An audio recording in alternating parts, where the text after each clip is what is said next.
విజయవాడలో ఆయన ఇంటి కోటేసే దూరంలో భర్త ముందర కాబోయే భార్యని అత్యాచారం చేస్తే ఒక ఎస్సీ అమ్మాయిని చంపేస్తే ముఖ్యమంత్రి ఇంటి పక్కన బాధ ఇదమ్మా మనకు.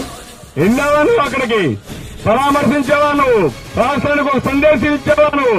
ఒకరిని పట్టుకొని ఎక్కడికక్కడ ఇలాంటి చేసేవాడిని ఒకరో ఇద్దరు అక్కడికక్కడ ఉరిసి చేయగలిగితే ఇంకొకరికి భయం వస్తుందా లేదా అని మిమ్మల్ని అడుగుతున్నా.